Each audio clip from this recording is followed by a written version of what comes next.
experiences those specific things of being a male that allows gender-specific problems that necessarily sometimes get lost in the greater conversation. Right. Like what? Right. I mean, so school-to-prison pipelines. But here's the deal. If I pull the data right now, the suspension rates for black boys is on par with the suspension rates of black girls. So again, the only thing I'm asking is when I hear the nuances of black men, what I want to know is, what's the nuance? Well, economic opportunity. I would say that's one of them. Funding for education. Our education system is broken. Okay, let's stop right there. Okay, funding for education. If black boys going to school and the black girls going to school, they're under the same funding paradigm. No. I'm not talking college. I'm talking like elementary school, middle school, high school. So, school funding is not based upon gender. School funding is based upon enrollment.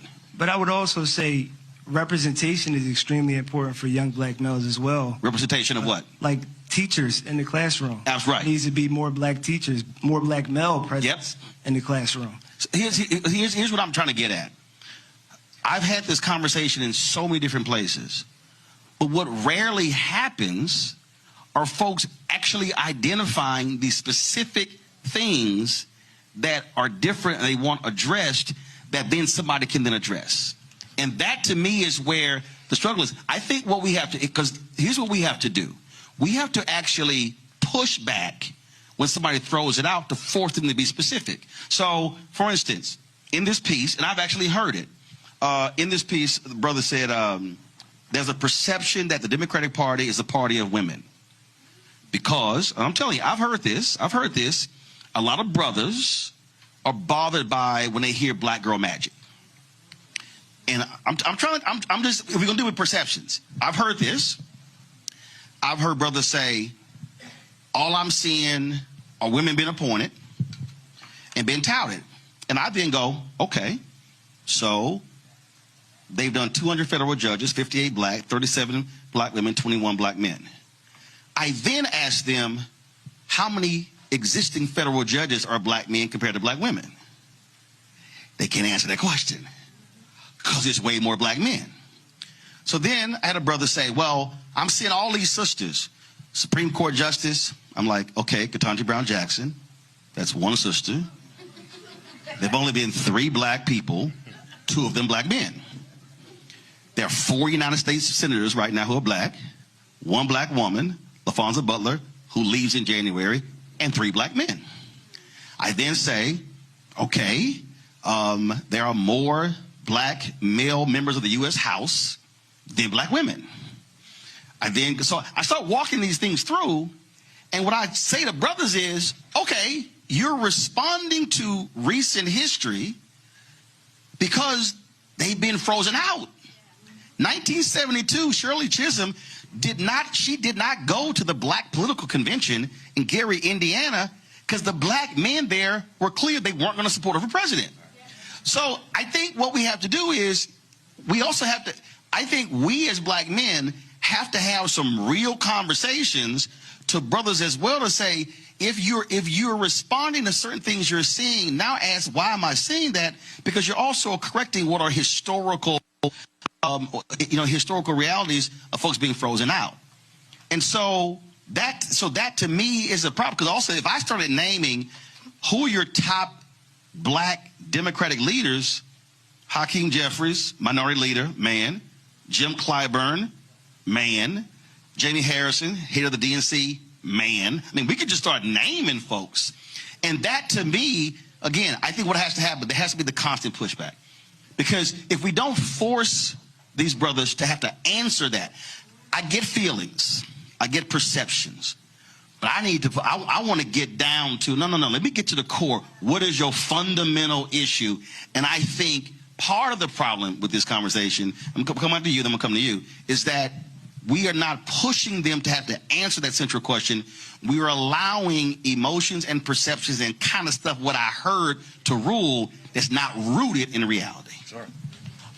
So I wholeheartedly agree with that. But I do also want to kind of go back to understanding the nature of the black male socialization process, right? So we go back to Black men, one, we're not allowed to emote. We're expected to have it all. And we're expected to perform. The way we engage in society, the way we feel validated and love society is based on performance, right? So, and the only way we're allowed to emote that is valid is through anger or through kind of sexual prowess, right? Especially growing up young, especially growing up here in Philly, right? That leads you to negative consequences, right? So if you get led on that path to negative consequences, you don't have folks that give you the right tools, organizations like yourself, where folks can actually have social support and all these other things that lead you to those specific negative consequences, was that jail or in a grave or anything else, right? So those things, and then also, okay, so say you make it past there, middle school, high school, you get to college, right? You get to college, as a black man, you expect to have money. As a black man, again, you're expected to perform. You're in college, where you getting money from, right? Where you getting necessarily these things? So I think the nature of the experience, again, is really understanding the pressures of performance without support that black men go through, and not to say that black women don't go through as well, that aren't necessarily immediately tied to the larger political process if folks aren't having those continued conversations. So us here on the Mayor's Council for African American Males, we have those conversations in those communities, and Ryan is on that commission as well. But what you're seeing though in the data though, what you're seeing is you're seeing Millennial and Gen Z men becoming far more conservative than their female counterparts.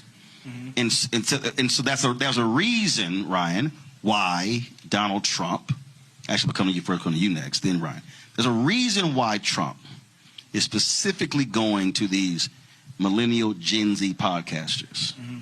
Because what you have is Fox News, Stephen Miller's of the world, Jesse Waters of the world, Josh Hawley, senator from Missouri, they are on this whole manhood. So what they're doing is they are talking about that we're becoming a feminine nation. And so what they're doing, they're pushing the buttons of a lot of these young men. Oh, you're soft, and then now they're appealing to them that way. These gender dynamics are playing. And so political folks are looking at this by saying, wait a minute, what's going on here in terms of why these younger men, not just black, are appealing? Because Trump is presenting himself as this strong, tough, rugged, John Wayne type person. And I get all of that, but I'm sitting here going, keep in mind, John Wayne, ain't got nothing for you beyond his attitude and persona. So if you want to vote for persona, I get it, but let me let you know what's behind that persona, and then you can be like, oh my God, what did I do? Now it's too late.